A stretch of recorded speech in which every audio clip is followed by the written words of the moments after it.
is here. This is the biggest crash we'll ever see in our lifetimes. It's called the everything bubble. Everything's going to come down. And that's how you can prepare for it. So for most people, that's bad news. But as I was saying last night, crashes, everything goes on sale. And you can't get rich at that time. Like right now I'm in hog's heaven because Saks is always having sales. I'm in there shopping. But the most important thing this country and the world needs, as you know, Europe's in trouble. They don't think the EU is going to make it. China's in trouble. Japan's in serious trouble. The world's in trouble. It's in trouble because of lack of leadership. And as President John Kennedy said, leadership and learning go hand in hand, basically.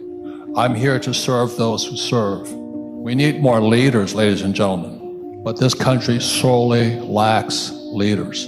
I'm not Republican or Democrat, but I just can't believe what's going on in our government. I mean, how can they open the borders? How can they cut off the Keystone XL pipeline? How can this guy blame Russia, President blame Ukraine and Russia for our problems? We have food shortages. Sri Lanka, which is the richest island nations in the world, is in rioting right now. So we need leaders. This is a time for you to become bigger leaders, because I think people are kind of waking up that maybe it's our leadership that's the problem. There's a guy named Jordan Peterson who said, if you think tough men are bad, just see the damage a weak leader can do. We've had weak leaders all over the world right now. So how bad do you think market crash is going to be? How bad, how ugly can it get? The worst case, which I hope I'm wrong, be civil war inside America. That's more than a crash, it's a civil war. We need new leaders immediately. So the worst it could get is civil war. I think the best we can expect is probably a depression. We're already going into it. As I said last night, what we do, we print money to solve our problems. And all that does is increase debt and creates more freeloaders, social welfare. I'm not against social welfare, but don't print money to pay for it. At the same time, our debt escalates. Our debt to GDP right now is 120%. At 90% debt to GDP, we're bankrupt. That means for every dollar we spend, we go deeper in debt right now. So our debt is now in the trillions. I don't know how many trillions it really, I've heard it's 260 trillion. I don't know how they measure it anymore. At the same time, they raise interest rates into a recession. This has never been done before. So that's why I'm saying that somebody intentionally doing something to bring America down and the world down. And there's a video of Trump speaking to, I think, the United Nations or something, and he's telling the German contingency back in 2018, he says, don't trust the Russians. Don't depend upon the Russians. And now Russia can cut off their power.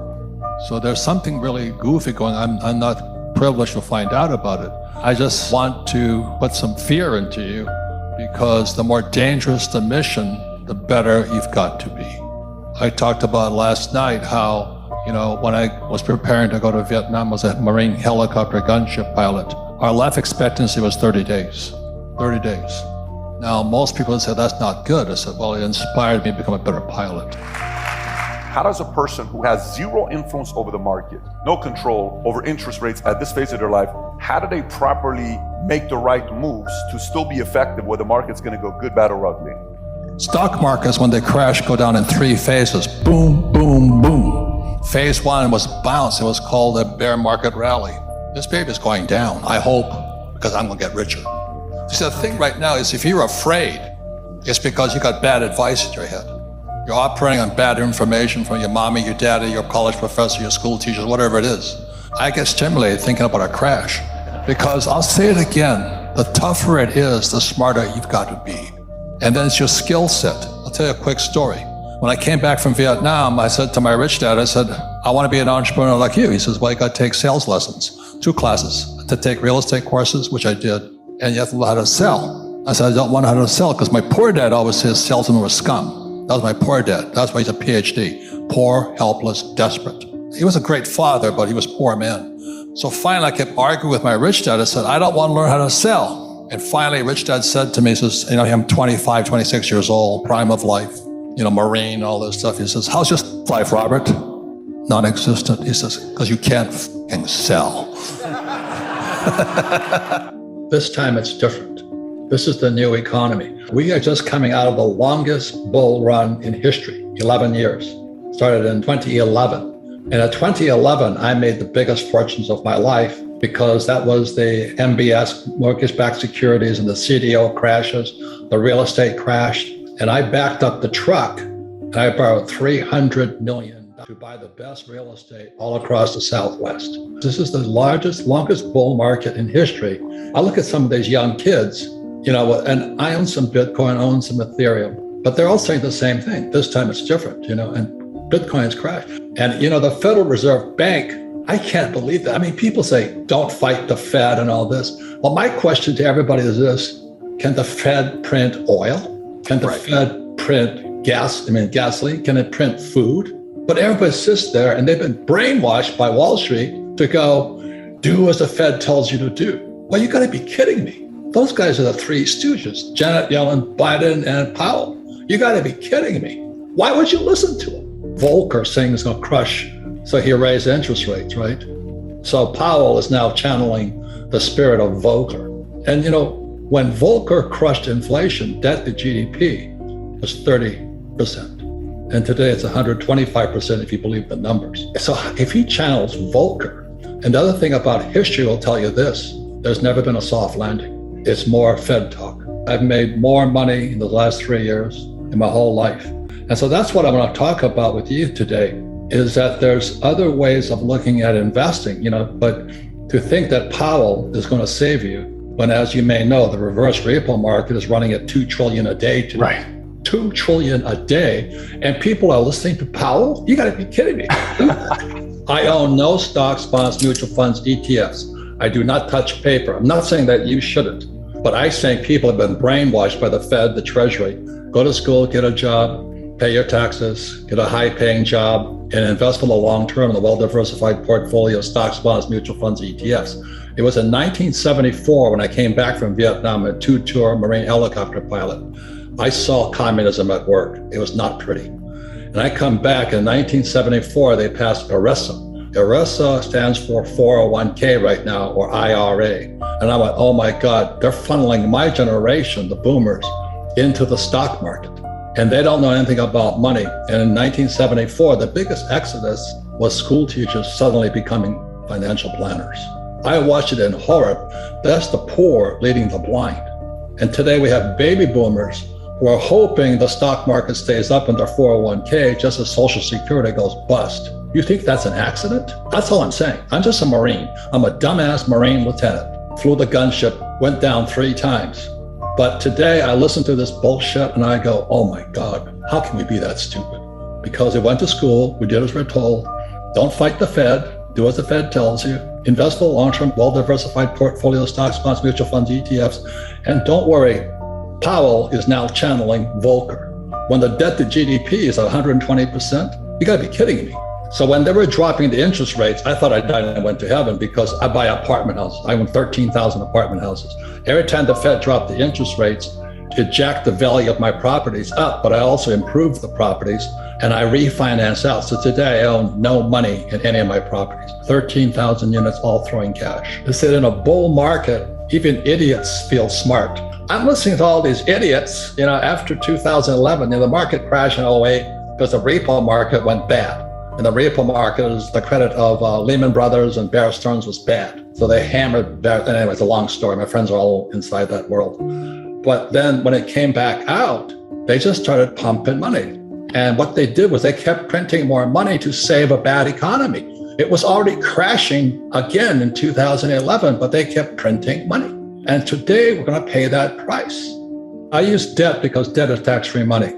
What I did was I rehabbed my apartment, 13,000 of them. I just kept buying more with the cash flow and I'd refinance out as interest rates dropped. So I'm in good shape now. Then I took them, then I set all interest rates right now. So I use debt.